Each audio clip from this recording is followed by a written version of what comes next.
మహాశివరాత్రి మహోత్సవం సందర్భంగా పల్నాడు జిల్లా ప్రజలకు శుభాకాంక్షలు తెలిపారు ఎస్పీ రవిశంకర్ రెడ్డి.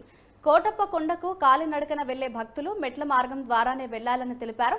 ట్రాఫిక్ సమస్యలు తలెత్తకుండా పూర్తి ఏర్పాట్లు చేసినట్లు ఆయన అన్నారు. వీఐపీ వాహనాలు కొండ కింద మాత్రమే పార్క్ చేయాలని అన్నారు. ప్రభల వద్ద ఇతరులను రెచ్చగొట్టే విధంగా పాటలు పెట్టకూడదన్నారు. అసాంఘిక కార్యకలాపాలకు పాల్పడితే కఠిన చర్యలు తీసుకుంటామని ఎస్పీ రవిశంకర్ రెడ్డి తెలిపారు.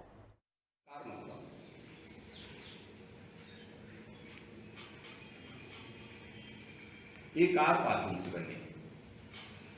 మీకు నియరెస్ట్ మీకు ఏదనిపిస్తుందో మీరు ఏ రూట్లో అయితే పోతున్నారు. బికాస్ ఇది సంతకాల రోడ్లు కావచ్చు, చెలుగురు పెట్రోల్ కావచ్చు, నక్సరా పెట్రోల్ కావచ్చు, ఎవరైనా కావచ్చు, ఏ రూట్లోనా కానీ దాని మీద మీరు టచ్ చేయండి. ఒకవేళ సపోజ్ నేను ఇది అనుకున్నా, ఈ కింద ఉండేది దాని యొక్క ఎన్ని పడతాయి కార్లు, ఆ కార్ పెడితేనే దాంట్లో ఆటోమేటిక్గా అప్లోడ్ అయిపోతుంది.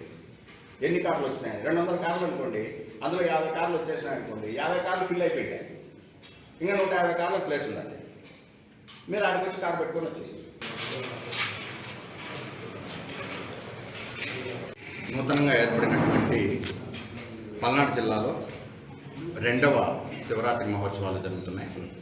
పల్నాడు జిల్లా ప్రజలందరికీ, పల్నాడు జిల్లాతో పాటు చుట్టుపక్కల ఉన్నటువంటి జిల్లాల ప్రజలందరికీ కూడా శివరాత్రి శుభాకాంక్షలు తెలుపుతున్నామండి. అలాగే మనం ఈసారి ఏదైతే రెగ్యులేషన్స్, ట్రాఫిక్ రెగ్యులేషన్స్ ఉన్నాయో ముఖ్యంగా 2 పాయింట్స్ ఉంటాయి మన శివరాత్రిలో. 1 ఘాట్ రోడ్డు ద్వారా దర్శనం చేసుకోవడం, 2 కాలిబాట ద్వారా వెళ్ళి దర్శనం చేసుకోవడం, 3 ట్రాఫిక్ రెగ్యులేషన్, 4 ప్రబలనిధి.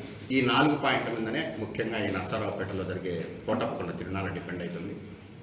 ట్రాఫిక్ సమస్య లాస్ట్ మూమెంట్లో ఎవరైతే ప్రబల దగ్గర ప్రబలనిధి కార్యక్రమాలు అవుతాయో ఆ టైంలో ప్రతి ఒక్కరు కూడా రిటర్న్